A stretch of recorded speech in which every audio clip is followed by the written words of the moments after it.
what I'm going to do is for today we're going to talk about how to write a cover letter for a job application. So in any professional job, a lot of cases what they'll do is in addition to your resume, they'll ask you to write a cover letter that states your intention to pursue this and apply for this application. Okay. Now, so with that said, um, what we're going to do before we talk about the cover letter is we're going to review some sample personal statements that I emailed to all of you and asked you to read these before we came into class. One of them is for graduate school, and one of them is for dental school. So let's just start off with a discussion, and let's see. Does anybody? Let's start with this one that I have on the shared files. Does anybody want to make comments about this one that's for graduate school? Keep in mind a few things that we're looking for, right? One aspect for graduate school is it's very different from medical school in the fact that we're looking at what skills do you bring to the table, what qualifies you or sets you apart from other applicants when it comes to considering this particular person here. And the other thing is to really touch a lot on that research experience and the skills that are acquired, right? So does anybody want to give some comments about this one? What did they think about it in general?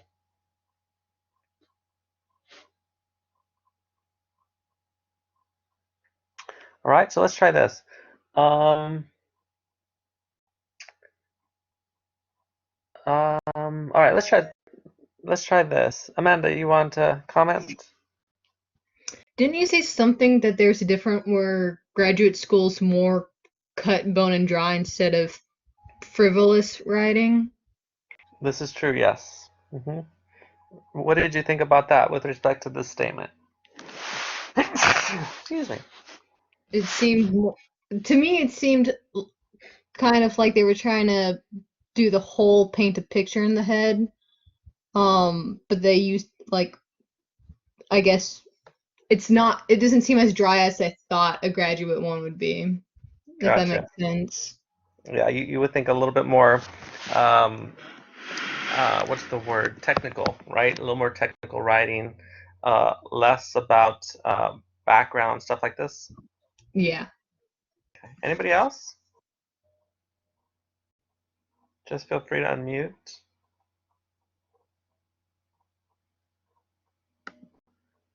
Come on, guys. How many of you had a chance to read these? Raise your hand if you had a chance to read these. All right, so quite a few had a chance to read. So come on, let's have some comments about these. Just general comments. Um, Anybody want to discuss what they thought about this one here for graduate school? I agree with what Andrew had said, that the second paragraph showed a very good job in showing passion in the lab. I think it did describe it very well when he says that he was assigned to Dr. Doug Frank's research laboratory. That gives, I guess, the reader an opportunity to see that he's actually very interested in this. Okay, good. Andrew, you want to make a comment?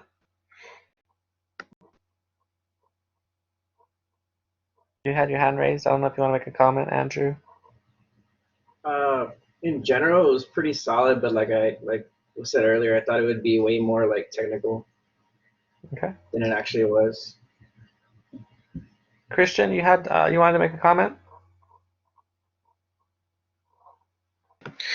Yeah, so I noticed how she noted other professors that work at the UT graduate program and how she would Very like nice. to work with them. Very good. Yes, that's a very good catch, right? Because um, that's a big part here to show that you've done your research, and that was one part of the aspect of a graduate program personal statement is you need to tell them who you'd be interested in working with. So they definitely check that box. So very good catch. Madula, you want to make a comment? Oh, I mean, I think it's like falls under what other people said. I know you were mentioning like in the personal statement for graduate schools, you should like show your skills. He didn't really talk about the skills that he learned in the lab. Good. Yeah. I think that's a good part here that's lacking, right? I don't get a real good sense of how much did he learn uh, in his undergraduate research, right? I think that part is missing. Alejandro, you want to make a comment? Yes, as far as exactly what we need to say, I thought he did a good job, or they did a good job. I don't know their gender. They said how they got a appreciation towards the development of methodology significance for natural products. Do we have to say specifically like I learned this and this and this, or is it a general idea? Like how specific do we have to be? It's best to go more specific than general, right? And yeah, because you don't want to say, oh, I had a lot of research in cancer biology research. Well, that's such a huge umbrella, right? Rather than go into much more specifics on what part of that field were you interested in. Okay. Let's see, did I attack everybody? Okay, cool. So let's do this. I'm gonna go ahead and normally if we were in class we would put this into a group thing, but I'm gonna go ahead and read this paragraph by paragraph and then just give some of my general feedback, right? And see if it kind of aligns with yours here. So, first paragraph here is, in the early 2000s, amid the political and social pressures thrust forward by drug traffickers and corruption in northern Mexico, my parents chose to immigrate to the United States. While my parents chose the opportunity to pursue the American dream, which was presented by life in the United States, they subsequently sacrificed their world. They chose to give up a comfortable life, their established business, along with lifelong friends and family, so that I could one day have the privilege of choosing a life for myself. This gamble was not always worthwhile. The implications of our visas yielded meager opportunity for work and thrust our family into poverty. Growing up, there was always an undertone regarding the significance of the collective sacrifices made by our family and allowed us to pursue this dream. Most importantly, it was made clear to me at a young age that the vessel by which we would obtain success was through hard work. I've grown up being judged not by the measure of my accomplishments, but rather the extent of the effort put forward in completing them. This upbringing has instilled in me a tenacity and work ethic that I am most proud of to this day. All right, so what do you guys think of this first paragraph? What do you think his intention is in writing this first paragraph? Anybody? Go ahead, Samuel.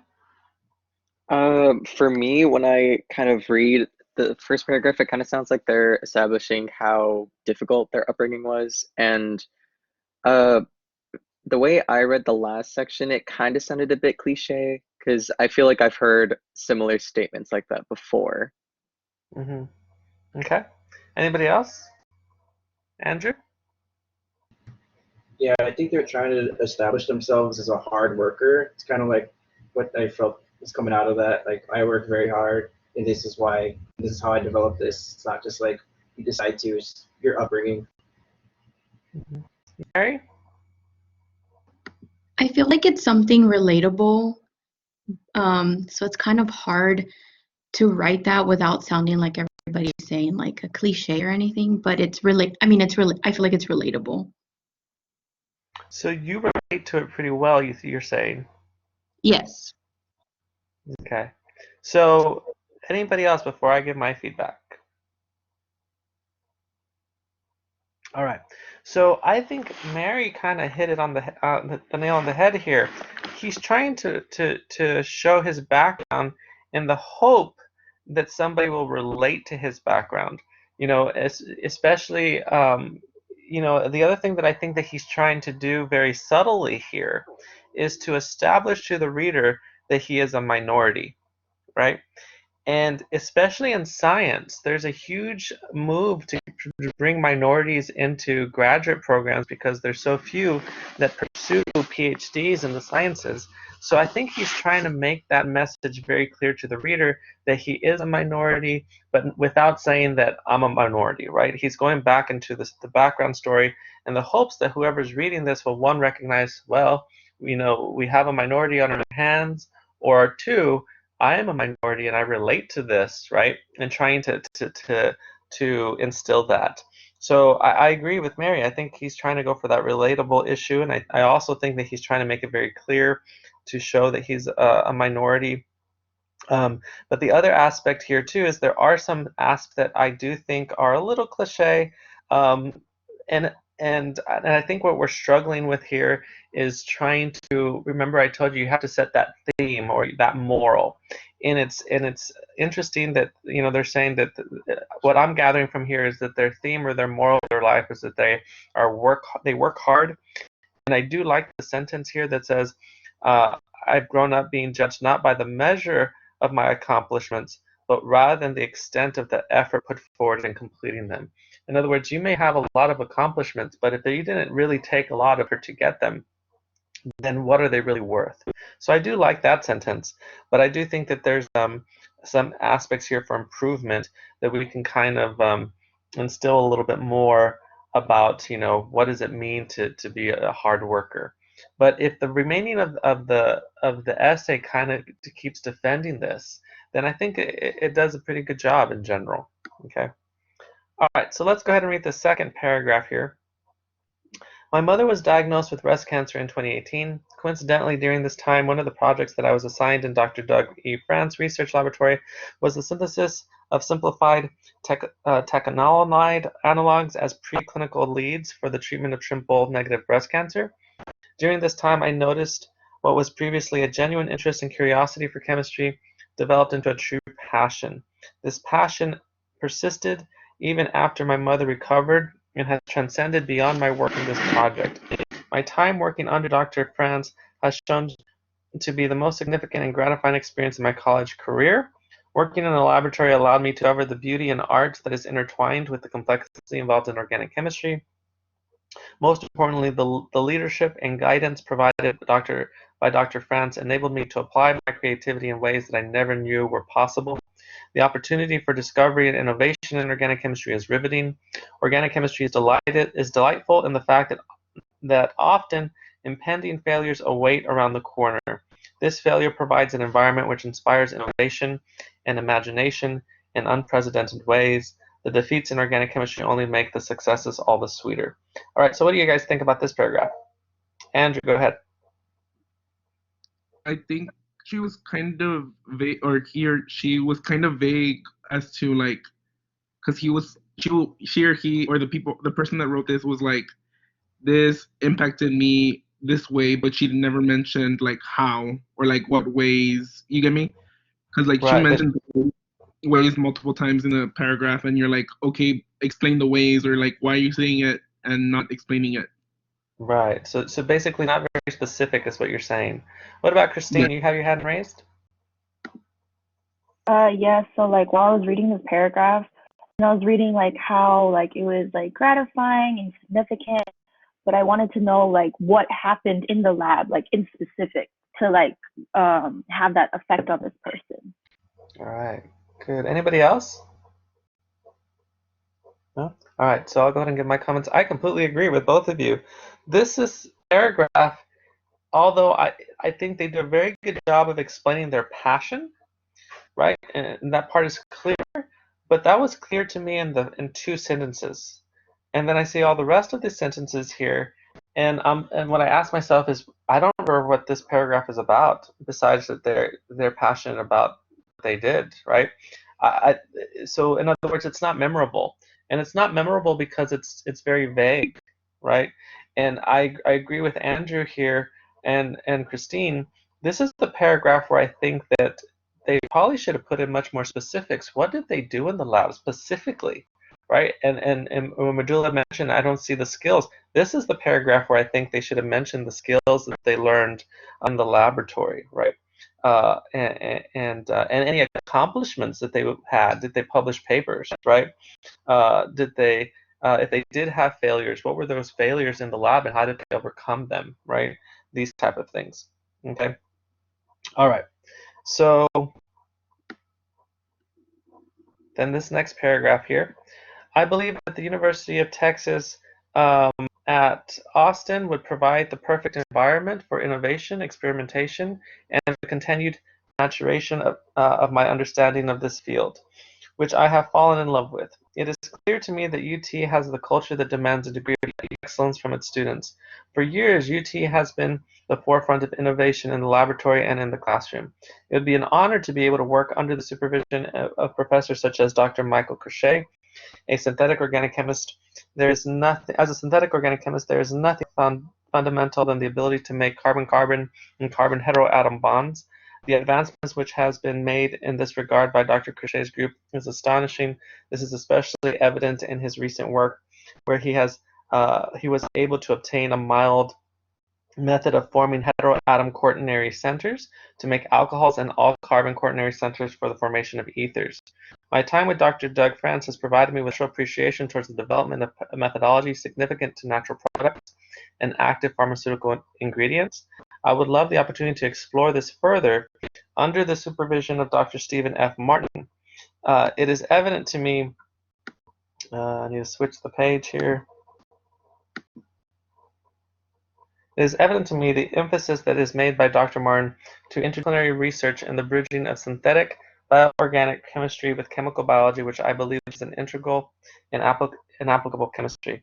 I've had the privilege of being a part of the collaboration with the Southwest Research Institute.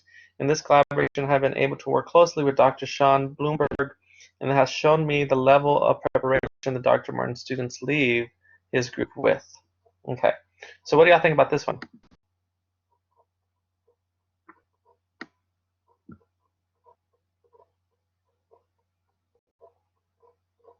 All right. What do y'all think the purpose of this paragraph?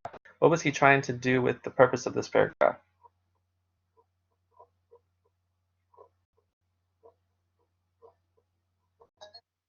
Right, Samuel? It sounded a bit more like they were trying to, I guess, really specify why they wanted that particular professor in regards to the specific skills that they'd be honing in on. Very good, right? And that's the exact purpose of this paragraph. They want to make sure that the reader knows, hey, I'm a research institution. It's not like I'm just applying here because it's a school to apply to. I want to work specifically with these particular researchers, right? And I know what they do. I've researched what they do. So they're showing that. Notice this. They say, I believe the university would provide the perfect environment for innovation, experimentation, and continued maturation of my understanding of this field. That's part of UT Austin's vision statement, right? So they're even incorporating the vision statement into this essay. The one thing that I do find lacking in this particular paragraph is, one, how will this group specifically help them accomplish their goals? And two, and it's not that it's last, just that it's a little weak here, is how will they help these groups? What skills do they bring to the table that can help these groups in their research, right? So there's a few things, but in general, I think this is a pretty good paragraph. I just think that they need to focus a little bit more on how these particular groups can help them accomplish their goal. All right, so last paragraph here. A very important lesson learned in the research laboratory has been how difficult research can really be. There is a lot of failure associated with this field. I learned this firsthand in the development of an anti-Markov-Walker oxidation of 1,1-disubstituted alkenes. This methodology was applied to the synthesis of artemisinin. After a year, I had developed conditions that achieved 40% yield on the model substrate. Unfortunately, this reactivity never translated to artemisinin. After brainstorming with Dr. France, we hypothesized approaching the synthesis of artemisinin from a different route. Okay, so I'm not going to finish reading this, but let me ask you, what do y'all think? This paragraph right here. Go ahead, Andrew. Go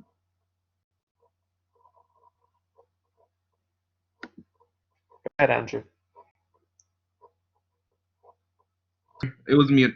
I think she should have ended with kind of stating why she would be a stronger candidate versus like the other the other people that are applying to that graduate school. Very good. I think that would have been a better ending paragraph. This paragraph, I think, should be the second paragraph, right? This should be the second paragraph because now they're talking about their research and what they accomplished and so forth, right? So I think this would probably be the second paragraph of the thing, and end with, again, what makes them stand out versus the others. Okay. All right, cool. So now let's go ahead and tackle the other one. So this was for graduate school. Let's tackle the other one. for dental school. Okay, so in general, what did y'all think about this one? Anybody would like to give a I personally really I enjoyed this one a little bit more, and I really like the fact that he incorporated art. It's something I wasn't expecting that, well, in a personal statement. And then when it incorporated that, I thought it was very interesting. Although some parts were, I guess, lacking some stuff, I think that really appealed to me, what he incorporated with art. Okay, very nice, very nice. Andrew, did I see your hand up? Yeah, I was also agreeing with him, like how, like at the end, he like restates like how art. He kind of painted a picture or something. I don't know where it is, but there's like a sentence that says something about art, and I was like, oh, that was a good sentence. Yeah. But it was good, but it was still missing something. I don't know what it was. Okay. Anybody else? No? All right. So then let's go through this one thing at a time. So now this is something for pre-health professions, right? And something that's really important for the pre-health professions is that you need to put a picture in the person's head, right? Something that makes it memorable, that they can remember, that they're going to remember this several times after. The other thing is you don't want this to be a regurgitation of your resume. You want to be able to show that you have certain characteristics without regurgitating your resume, right? So this is another aspect to consider. The biggest thing here is to show how you have grown as a person. And the other thing is to show how your experiences have led to this decision to pursue this field, right? Whether it be, again, pharmacy school, dental school, medical school, whatever it may be. So these are some big aspects that we need to try to grasp, but at the same time, making sure that you convey to the reader who you are as a person. So not an easy task here. So let's go by this paragraph by paragraph, and let's see what we think here. The hearty American thumbs up, a symbol accompanied by a feeling of satisfaction or honor, signifies approval on a job well done or agreement on debated matter. In contrast, those residing in the Middle East view this wretched symbol as vulgar and despicable. The dexterity in conveying two utterly distinctive messages by a simple mannerism such as a thumbs up is fascinating. Each and every form of nonverbal expression communicates various tidings or emotions from culture to culture. Nonetheless, one universal sign happens to exist: a smile. A smile is a globally known figure that expresses happiness. What do y'all think? Amanda. The middle finger is also universal. That's the first thing I actually thought of. Okay, sure. But what do you think of the paragraph? It was actually interesting. Like the others stated, I did prefer this one to the graduate one. Okay. Do you think that first paragraph grabbed your attention? Yeah. I mean, Yeah. it could probably be better, but it's not the worst. Okay, cool. Christine, you want to make a comment? Oh, my comment is, I kind of read like some of my peers' personal statements already, and I can already tell like this is a very unique hook. Like I'm already hooked to read more. Good, good. Yeah, I agree with Christine here. I'm hooked. They started off very strong because they put a mental picture in my head. I have this mental picture of doing a thumbs up, and then I have people smiling, and then people being like, "What do you do? That's rude," right? And then thinking and then the hook at the end, a smile is a globally known figure that expresses happiness. No, I think they did a very good job of grabbing the reader's attention. And it's definitely put a mental picture in their head. If not, they're teaching them something that maybe they didn't know. Before this, I didn't know that in the Middle East that this was a bad symbol, right? So, in other words, it's memorable, and I think they did a good job of doing that. So yes, okay. So now let's read this next paragraph here. However, not all are able to smile for free. Some pay the price of embarrassment, discomfort, and infamous braces, as I once did. The misaligned teeth that jutted out and crowded my mouth were responsible for my timid, self-conscious nature as a child. At a young age, I taught myself to mask my mouth with my hand when I laughed, to decline Miss Martin's attempts at pulling me onto Caldwell Elementary's morning news, to never reciprocate smiles from strangers, and to situate myself behind tall individuals in pictures. For the wave of stupefying joy that overwhelmed me upon hearing the words, "You're getting braces," from the lips of my father was uncanny. All right, so what do y'all think about this one? I personally really like, well, I like this paragraph a lot. It kind of demonstrates the experiences this person has gone through that perhaps has led him or her to pursue dental school. Very good. Yeah, okay. Amanda, go ahead. The transition from paragraph to paragraph really good in this case. Very nice. I'm glad you caught that. Yeah, she does a very good job of a transition here, right? However, not all are able to smile for free. So this is, yeah, I agree. Amanda caught that very nicely. The transitions are very good. Yeah. Anybody else? Okay. So yeah, I think this is also a very well written paragraph.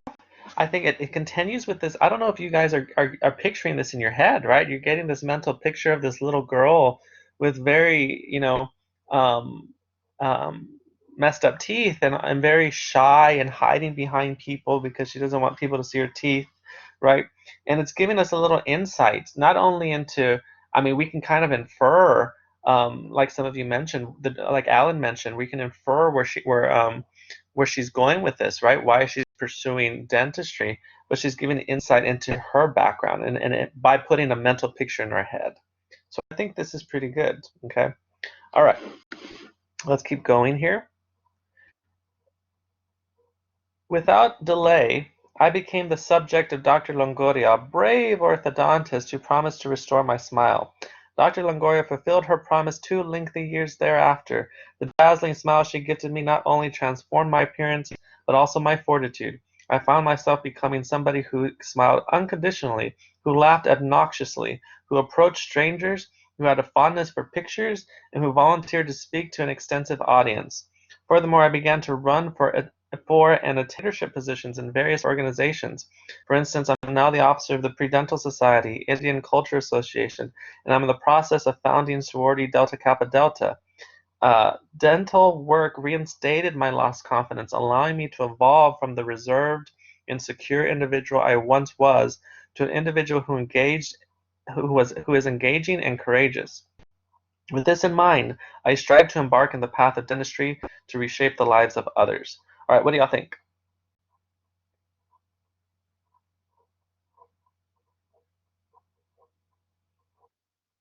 Amanda, go for it. I'm guessing this is one of your former students because you said she. I squealed. Yes. But she's able. How do I put this? She subtly put in like her achievements and was Nice. able to interweave them, if that makes sense. Very good, Amanda. You're very intuitive here. Yes, she's very subtly doing this, right? She's subtly, without being, somebody said, well, how do we not be, what's the word? Somebody asked me last time, they didn't use the word arrogant, but how do you be humble? Well, she subtly put in, by the way, I do all this stuff, but because now I have this confidence that, that I can go and talk to people and I'm not shy to do so, it really changed me, right? But she subtly kind of plugged that in. Alan, do you have a comment here? No, I was going to mention what Amanda said, and also I agree. It didn't sound like she wasn't boasting very directly. It just came out kind of like naturally. Yes, and that's key. Exactly what Alan said. That's key here. The fact that it comes out naturally, it doesn't come off as you're boasting or you're arrogant or you're trying to regurgitate your resume. More than how did those experiences impact, right? How did those experiences impact who you are today, and how do they tie together? Rylan, you have a comment? Yeah, I really like how she establishes dentistry as like a cornerstone for achievements, and I think it really reinforces like how Like she didn't say that her teeth were fixed and then she accomplished these things. She said that she was able to accomplish these things through having her smile restored. Right. Yeah. And I think that adds to her transition. She's almost, and I would say almost, she's about 95% mastered how to transition each paragraph so they all reinforce each other. Anybody else?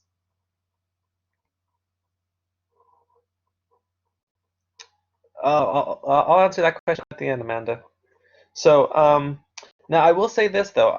So very good paragraph. I did like it. I like the transition. However, I can start to sense that we're going to move into some cliches here, right?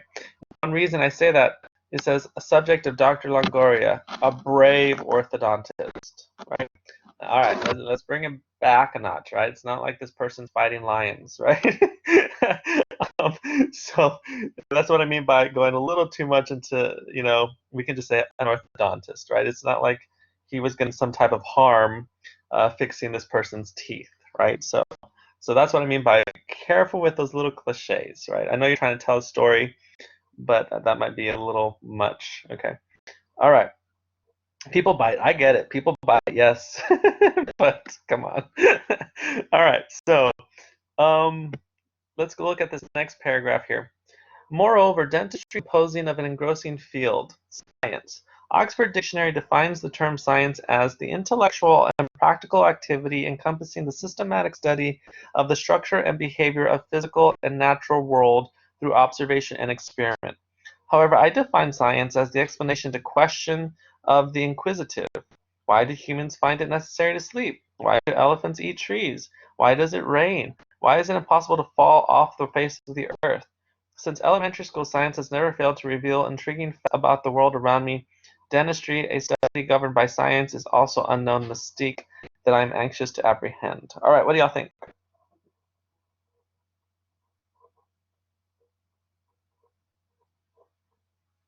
Crickets. What do you think? Rylan, go over it. When I first read it, I was thinking it was coming off kind of cliche, and I was like, what is the significance of this? But then it makes a lot more sense with the next paragraph. Ah, good point. Okay. Alejandro? That's exactly what I was going to say. As a paragraph alone, I don't think it makes much sense. However, if you continue reading, I see where she was going. Right. Yeah. Man, you guys are really good at this. This paragraph to me is super cliche, right? It's I think it needs some strengthening. I understand, and you're right, as you read, you understand the direction she's going, but as I'm reading this, I'm like, oh, we hit the cliches, right? I've always wondered, why is the sky blue, right? This type of thing. So I think that, and remember I told you 95% mastered the transition. I think she lost her groove here when it came to the transitions. I think that there could have been a better way to link a paragraph here to link this one to the next one. I do think it's a little too cliche. But let's see the points here that both Riley and Alejandro are saying is after reading the next paragraph, she kind of brings it back, right? So here we go. It says, certainly, dentistry is dictated by the field of science, yet still, Edgar Degas, a famous French artist, unknowingly admitted to dentistry being a component of art. He once said, art is not what you see, but what you make others see, which is, oh, I'm not commenting yet. Through painting and drawing, I have become familiar with not only visualizing an important image in my mind, but creating it on an empty canvas. I have mastered the ability to edit minuscule details on a canvas by manipulation of my hand. The refreshing pastime parallels dentistry on the ground that a tooth is analogous to a canvas. A tooth calls to be crafted and adjusted by means of a hand, to become the exquisite product one imagines to appear as. The new and improved smile endowed upon a patient manifest to all is an illustration of the art that Edgar Degas was referring to. All right, comments here.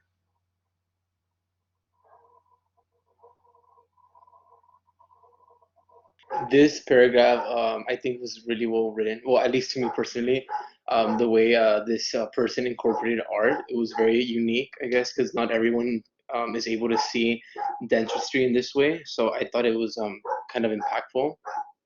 Very good, very good. Anybody else? All right, yeah, I think Alan is right on. I mean, what she did here was she said basically is that dentistry is more than science, it's an art. And if you've ever talked to a dentist, they absolutely agree. I mean, this takes an artistic aspect, right? When it comes to creating moldings and these type of things. There's a real visual component of being able to visualize something and create something with your hands.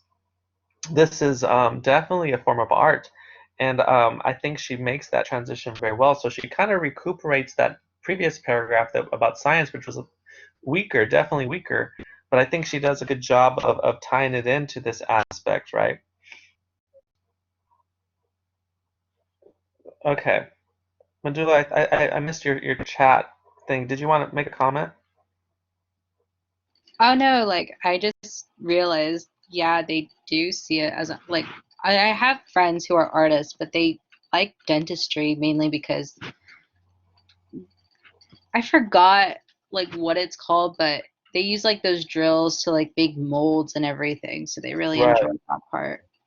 Right.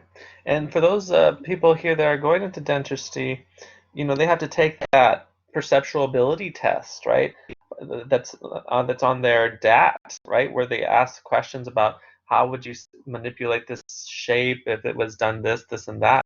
It's an artistic type of thinking, right? So I think she captures that very well. All right, last paragraph here.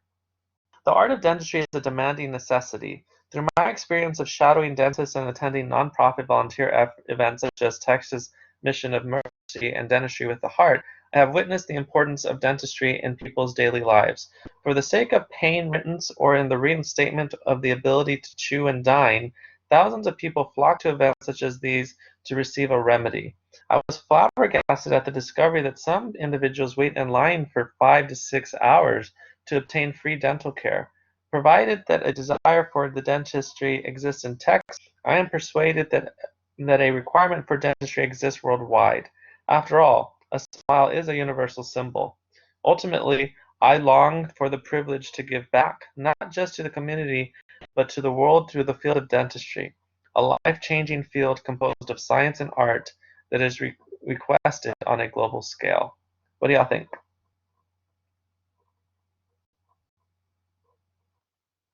Rylan, go ahead.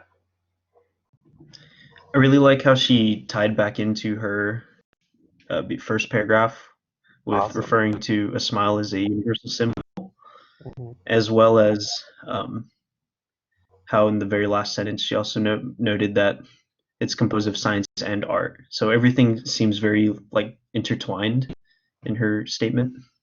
Very good. And yeah, Rylan, you hit it. You guys are doing great. Y'all hit this right on the head, because that last paragraph needs to be, because I remember I told you in the first paragraph, you need to grab their attention, almost like you're just punching them in the face. Like, oh, wait, they just got me, right? The first paragraph, you need to punch them in the face. And then the last paragraph, you need to slap them so they remember you, right? So, and I think that's what they did here, right? They tied the last paragraph to the first paragraph, talking about the universal symbol. And then they brought in, again, about this aspect of art and science, right? So kind of really did a very good job of tying all of these concepts together, right? And again, noticing that she's mentioned her work in the Texas Mission of Mercy, but not really saying I did this, this, and that, more than I didn't realize this. I learned this. I learned that there were so many individuals in need, and the huge, what she took from it more than what she did. Why? Because they can go to her resume and see what she did. This is not the place for the personal statement, right? In the resume, they can go see what she did with Texas Texas Mission of Mercy. Here's where she's going to explain what she learned, right? So, so I do think that last paragraph was pretty well done. All right, so let's see. How did they write her statement? Sorry, Andrew, I missed the chat. Did you have a question? I was reading it and I'm like, how did she, or I know because a lot of people are taking this class after before they graduate. So I'm thinking how much time did she put into this personal statement? Because it sounds really good compared to Right. what I'm gonna. No, I hope yours is going to be very good too. But again, I mean, this went through a lot of drafts here, right? I mean, the purpose we're going through this exercise is to teach you how to do this. I worked very closely with this student, um, and similarly to like you guys, but this wasn't the draft that she submitted at the class. This was even a month after the class. She said, "Camp, can you? I'm still working on this. What do you think now?" So there were several drafts going back and forth, right? Um, and she literally took probably 2 months to write this to the point of where she got it exactly where she wanted it to be, right? But with that said, yeah, I think it's very good. Um, um, and ultimately, I definitely did get into dental school, and she will be graduating this year, so she will be on my wall at the end of this semester. So kudos to her. All right. Any questions about these things?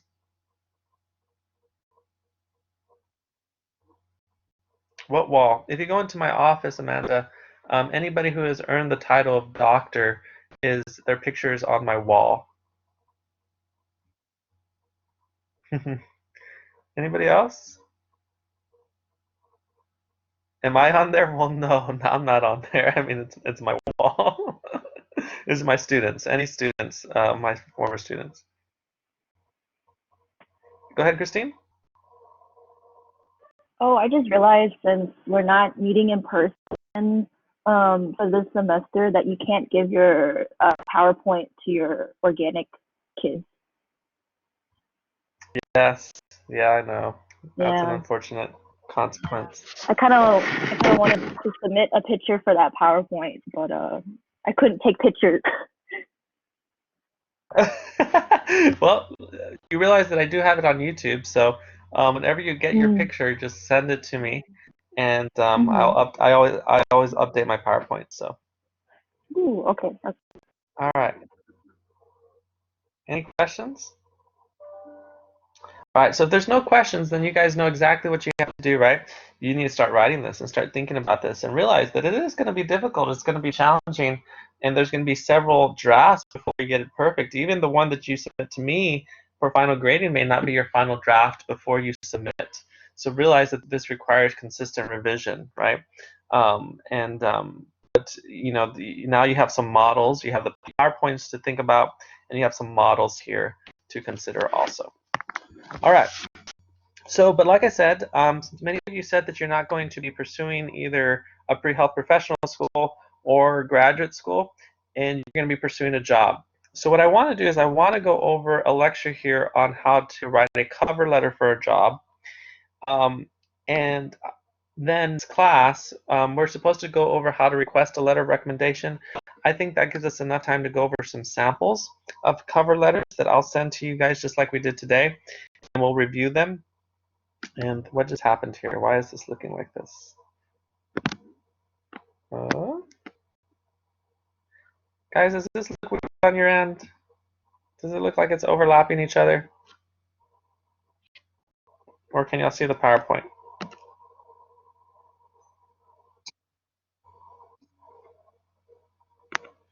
Oh, I see what happened. My computer just froze.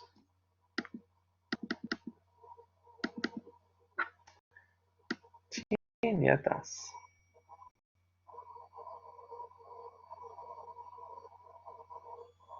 All right, we're good now. All right, I can see it. Okay. All right, here we go. So, we're going to talk about this cover letter now, about how to write this cover letter. So if you decide that you're not going to go to a graduate program and you're going to pursue a job, then you don't have to write a personal statement, write a cover letter. The point of these exercises, I want them to be applicable to what your end goals are. So that's what my overall goal here is. So we're going to talk about this here, how to do this. Why is this stuttering? Okay, so we're going to break this down by paragraph, right? But realize that a cover letter is just one page. So one page, and it's actually even probably less than one page because there's a lot of formatting issues that you have to accommodate for. And we're going to talk about all of those things here. But essentially, what does a cover letter do? Well, this is going to express your interest in a position that you're applying for. But more importantly, it also has to show your qualifications, that you are qualified for the position that you're applying for. You want it to be somewhat personal, but you also want it to be professional. There's a very clear line there. So you're not gonna, it's nothing like a personal statement where you want to go back into like your way back into your background, but more focusing again on your professional experience here.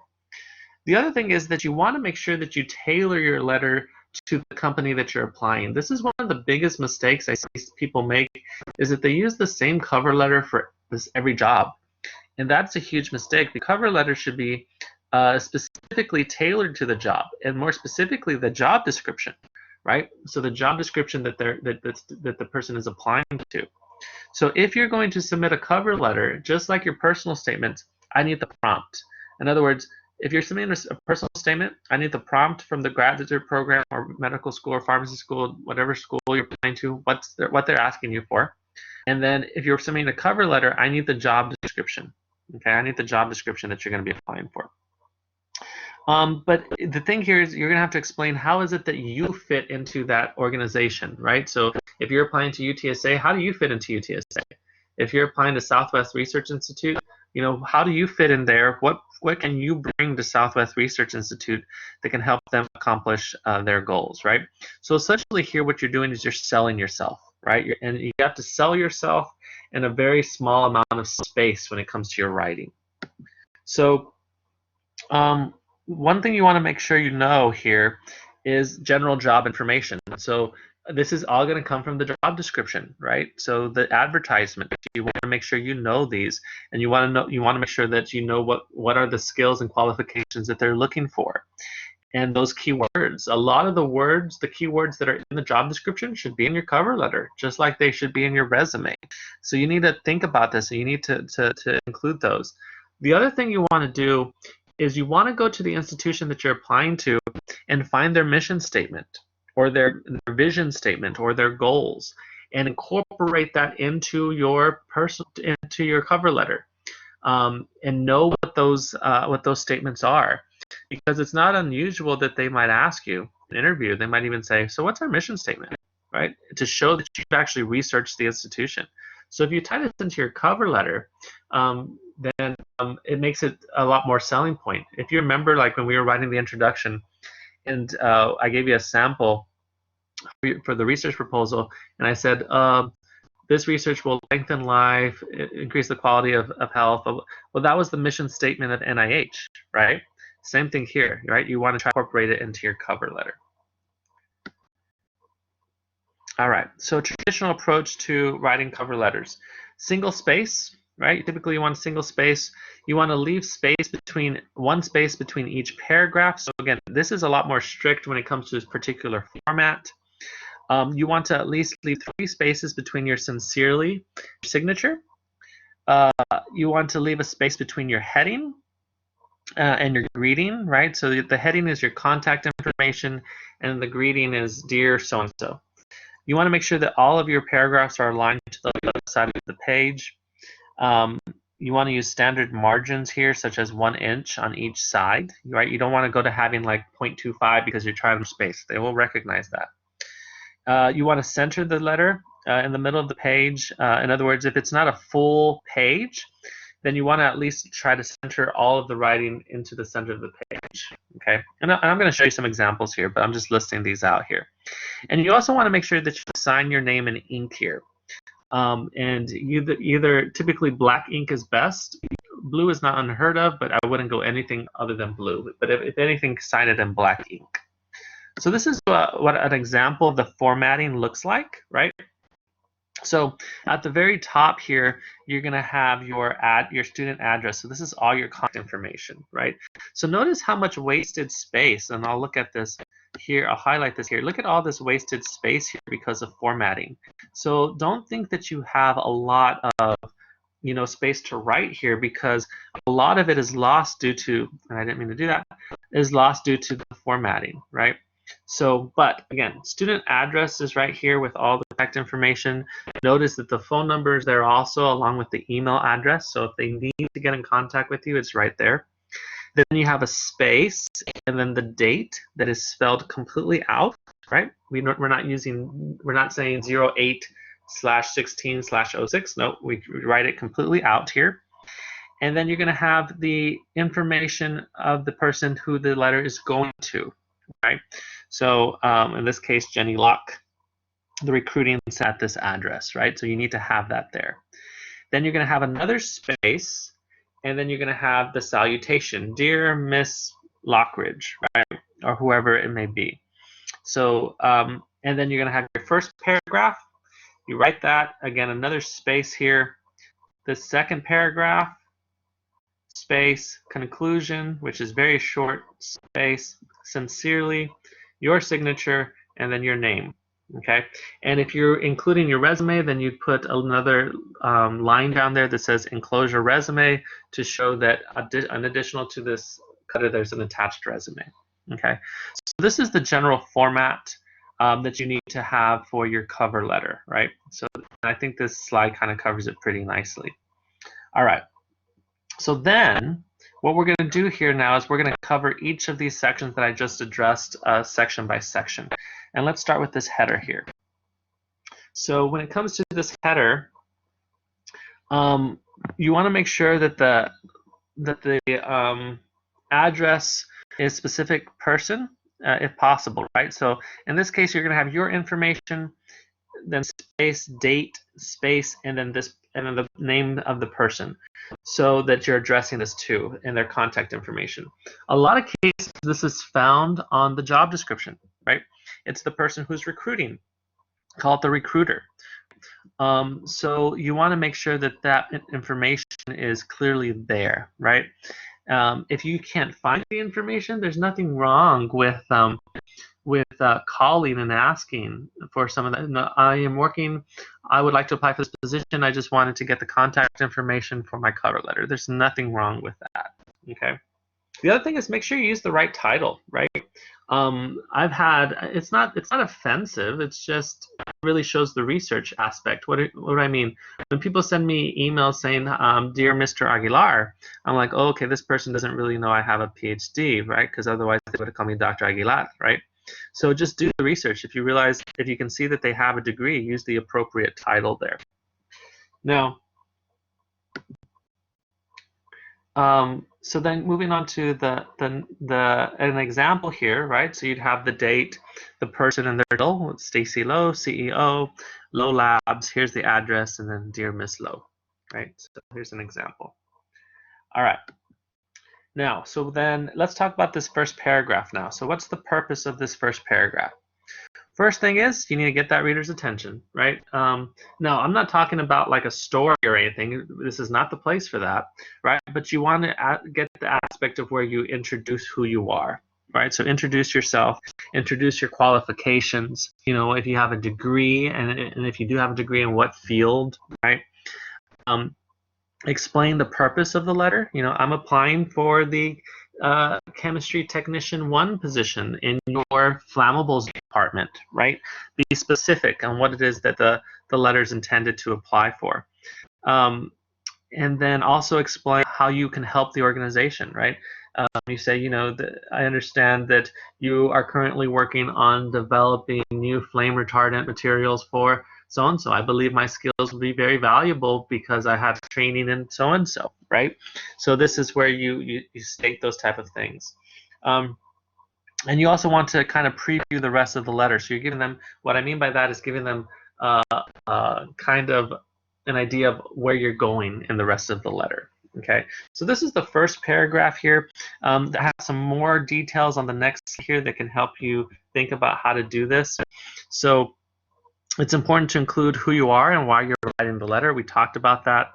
How you learned about the position, right, and why you're interested in it. This is huge, right? I came across it on LinkedIn, or I learned this from one of your colleagues who told me that you had an open position. These things. It might be a place for you to to explain where where your interest came from. Now, but I would always tie this to your education, your experience, right? What is it that your experience, your education allows you to fulfill the qualifications for this job? Now, if you want to include a person's name in your cover saying that, you learned from this person and so, that's fine. Here's the thing, though. If you do that, make sure that that person is well liked in that organization, right? Make sure they have a positive relationship with the person that you're sending this letter to, because the last thing you want is if you tell me if you're applying a job with me, and there's very few people I don't like in this world, and if you're telling me that, oh, I'm really good friends with this person, I'm being like, shit, I've never said that. So be cautious of those type of things, right? Make sure that if you are going to mention a person's name like a plug, that they actually are well respected. In some instances, you may want to you may have previously, yeah, if say that you had met the person, maybe you were at a job fair, right? And this person said, yes, you should definitely apply, and they were recruiting you. There's nothing wrong. You should definitely recall them and say, thank you so much. When we met at the UTSA Career Fair, you encouraged me to apply. I'm very thankful for the opportunity, so that they can remember who you are, right? So if you already met them through some type of opportunity, then include that so that they remember who you are.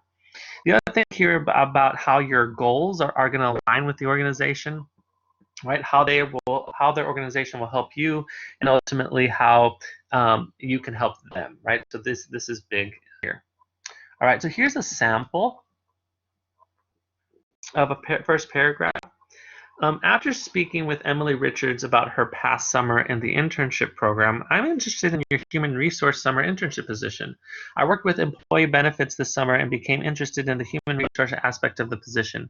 In addition to the leadership opportunities I obtained while working as a business writing consultant, assistant coordinator for Purdue's Writing Lab, I've also developed my communication skills during my summer internship. I believe my skills will help your human resources department maintain its excellent track record. Right? So, not the strongest paragraph, but I think it covers some points here, right? It brought in what position they're interested in. It talked about how they became aware of the position. They also talked about how some of the experience that they have might be useful to this position, right? So not bad. I think there's definitely room to make this stronger, but not too bad. Okay. All right, so that's the first paragraph. So that's everything that should be included in the first paragraph. Any questions before I move on to the middle paragraph?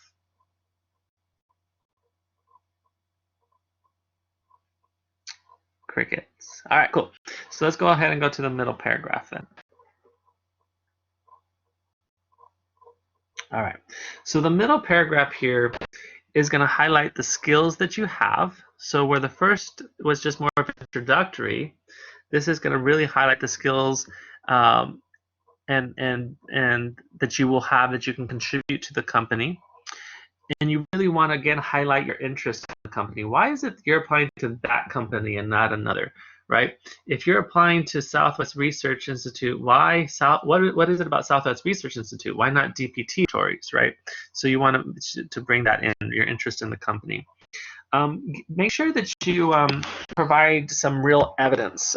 So again, show, don't tell. What do I mean by this? Don't say that you're a hardworking individual. Don't say that you have strong critical thinking skills or analytical abilities. Explain through your experiences, right? Maybe talk about some projects that you've done, some of the research that you've done, the skills that you obtained in the lab, some of the analysis that you would have had to do in the lab, right? So for example, let's say that you're applying for a chemistry position and they say that, one part of it is you need to be very familiar with different purification techniques. Well, you can say, as a research assistant, I was responsible for the synthesis of small molecule anti-cancer agents that require purification through distillation, extraction, chromatography, right? And you start mentioning these things. So you got to be specific, not just as a research assistant, I'm very familiar with purification techniques. Nope, that's too vague, right? And you want to begin paragraphs with topic sentences, right? So in other words, transition them in to the next paragraph very easily. So here are some tips that might help you with this. So for example, first thing you want to do is show the reader that you possess the skills that they are looking for, right? And again, these skills are going to be listed on the job description. So you want to show them, I have these particular skills through my experience with this, right? And that you're a good match with that organization and particularly the requirements of that job. You want to make sure that you convince the reader that it's going to be beneficial to them if they hire you, right? And you want to sell yourself, right? So again, what is going to make you a stronger applicant than somebody else, right? And so you want to sell them, why should they hire you, right? What is it that you're going to be able to bring to that table that is going to make you so successful in that position? You want to make sure that you keep a personal tone. There's a lot to be said about tone. I often find this with students, especially on email, where they'll send something and I'm like, that's kind of coming off rude, right? Or sometimes students will send emails in all capital letters, which when you're reading means you're screaming, right? So, and then sometimes I've done it too, where students, I'm such in a hurry because I get like so many emails a day, and they ask me a question. I say, yes, that's correct. You can see that on that portion of the syllabus. I mean, no disrespect. It's just that I was in a hurry trying to respond to these questions, right? And you don't have that face to contact to see if that person's smiling, are they agitated. So you want to be careful a little bit with tone in your letter here. You don't want to again regurgitate your resume again. They're gonna see your resume, so you don't want to duplicate the efforts. More than highlight the significant parts of the resume that can best sell you as the best applicant for the job that you're after. Okay. So the other thing you want to make sure, and it's here in red, is to learn as much as possible about the company and the job, right? So you want to learn as much as you can about the company and the job. Know what you're applying to. All right, so here's an example. As a banking representative at Chase, I provided quality customer service, promoting the sale of products to customers. I also handled close to $20,000 each day and was responsible for balancing the bank's ATM machine. My experience with customer relations and money management can help your accounting firm expand its Middle East division located in Dubai, right? So this isn't this is just a sample. This isn't a complete paragraph. But we notice that they're bringing in their skills, past experience, and they're also selling how those experiences would be beneficial to the company. All right, so before I move on to the last paragraph, any questions?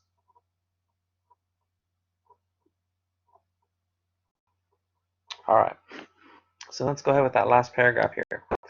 So this is the closing. This is not very big paragraph. If you notice, it's one of the small paragraphs.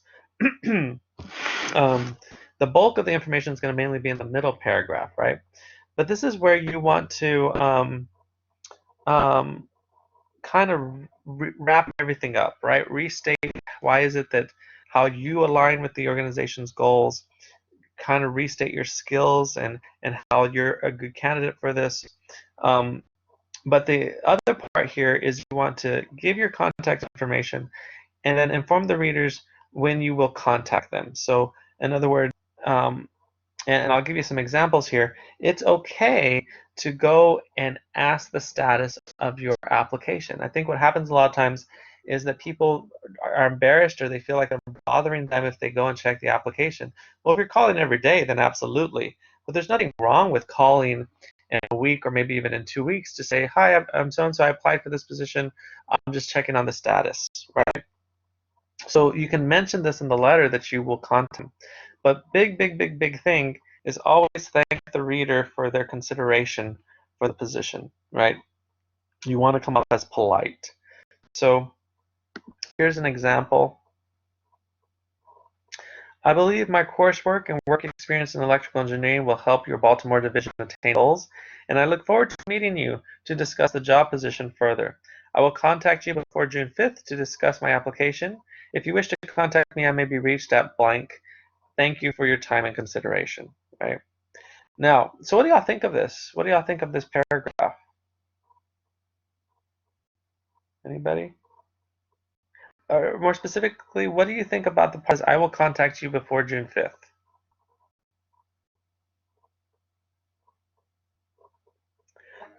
Go ahead, Christine. I think it's straightforward. It lets the employer know what exactly they're gonna do, so they're not like confused about it. And it's just to like let them know like to expect something. Because like if someone doesn't know when to expect something, they're either gonna like forget about it or something like that. Good. Go ahead, Israel. I don't know. I felt like it kind of put them on his time. You know what I mean? Sort of. Yeah. Like him saying like, "Oh, I'll contact you sometime before this." It's not giving him a specific time on when he's gonna call and whatnot. I'm not Right. sure. That's just how I took it. Yeah, and the funny thing is you two hit exactly my point, both of you did, is that people might take this different ways, right? In one case, by saying that I will contact you on June 5th, that's showing the person, that's a pretty bold, it's being pretty bold, right? But it is telling the employer, listen, I'm very interested in this position. So I'll check on my application in a few weeks, but then it also might come up to the employer as, wow, this person's really aggressive. So if they want somebody that's really aggressive, great, right? But if they don't, they're like, oh, so you got to be really, you have to know the culture of what you're applying to, right? So, and here's the other thing though, if you're going to tell them that you're going to contact them on a certain day, you better do it. Because if you don't, and they'll be like, huh, let's see if they really, and then you don't, that already says a lot about you, right? That you don't fall through. So the answer is, this really depends on your personality, but it also depends on the culture of the institution, right? And you need to do that research, right? But there's no yes or no. Is this wrong? Is this right? But the thing is, if you say that you're going to follow up, then make sure you do follow up. I'll give you a story here. There was a time where we were hiring for, I'm not going to tell you which professor this is, but there was a time where we were hiring for a professor, a non-track professor, to teach some courses at UTSA. And we were going through all, I was part of the committee and reading the letters and so and so. And they said, and I will check on my application on so and so the day. And I was like, huh, okay. Well, they did, right? And I was like, and then they went further. They came to the university to introduce themselves, right? So I just like, I applied for so and so. I just want to introduce myself. And so I was like, oh wow, this person is really like, they really want this, right? And then when we invited them for an interview, they knew all of our names and they knew exactly what we taught. This person did their work, right? They did research, and ultimately ended up getting the job, right? And is probably one of our best teachers here at UTS and our chemistry department. They did an amazing job here. So with that said, again, there's nothing wrong with this. You just want to make sure that you follow through. But if you feel that this is not your personality, that this is just not you, then you can go a little bit more milder, right? And you can say, I would like to discuss these and other qualifications with you to further how I can contribute to your Middle East operations. I look forward to meeting you soon. If you have any questions, please contact me at so-and-so, right? There's nothing wrong with going a little bit milder if you feel that that suits your personality a little bit more. All right, so then when it comes to the closing aspects here, the closing formats, then you want to say sincerely, have your name and your address and your contact information. Make sure you leave about 3 spaces so you can sign your signature there. And then make sure that if you're including any information, like your resume, that you include that there. Or references if they ask for them. Don't include references unless they specifically ask for references. Now, so let's talk about a little bit about language here, because there's a lot of times people use some weak language. Uh-oh. Okay. Can y'all still hear me? Y'all still good? Okay, cool. So there's a lot of times where people use some weak language example, this. I worked as a ramp agent on Comair. Well, okay, that doesn't say too much, right? Compared to, as a ramp agent, I assisted in unloading baggage, oversaw fueling in the aircraft, and stocked commissary items on the aircraft. So this gives us a lot better idea of their job responsibilities, right? And will give the reader an idea of how this will fit into the current job description that they're applying to. You want to be careful on professional language. Using slang or these type of things. You want to make sure that this, if anything, is not meant to be as personal as a personal statement. You want to be very professional here. The length, you never want to go past one page. This is pretty strict here. You don't want to go down past one page here. And again, you want to make sure that you're highlighting your qualifications, that this is easy to read. That's the biggest thing. This is not very long. So you want to make sure that you begin with these topic sentences, that the flow goes very well, but ultimately that it is very easy for the reader to get the gist of what it is that you're trying to convey here. All right, the last slide here. Make sure that you're appealing to the company values and their goals, right? And I can't stress this enough. How are you going to contribute to the organization? What are you bringing to the table? Because you are competing for that particular job. And make sure that you give evidence that you have those qualifications, right? And then big thing here, make sure you check for grammatical errors here. Have somebody proofread it. I promise you, I've known people who have not been considered.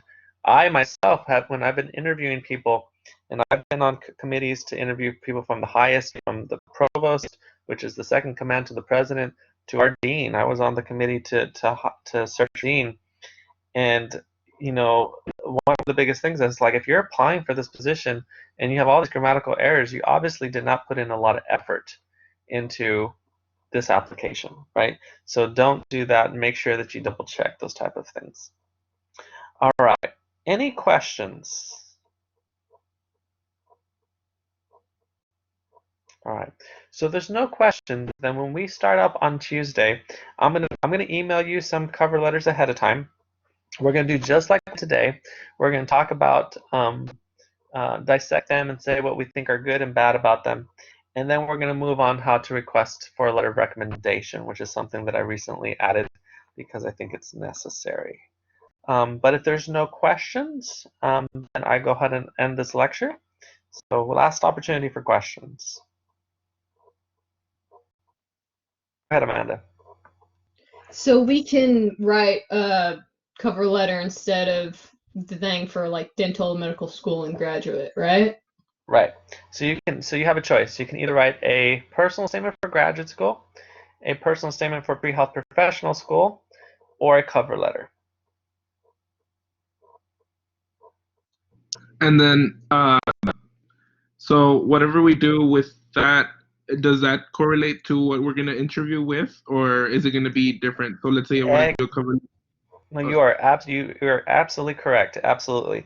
Whatever you're writing for is what you're interviewing for, right? What I really want this to be is like the whole experience, right? So if you're thinking medical school, then yes, get your resume ready for medical school. Get your personal statement ready for medical school. Let's do a mock interview for medical school. If you're thinking for a job, same thing. Let's get your resume ready for a job. Let's talk about your cover letter for the job. Let's do an interview for your job. So I want it to be applicable. Anybody else? All right, then. I will see you guys on Tuesday. Have a good one, guys.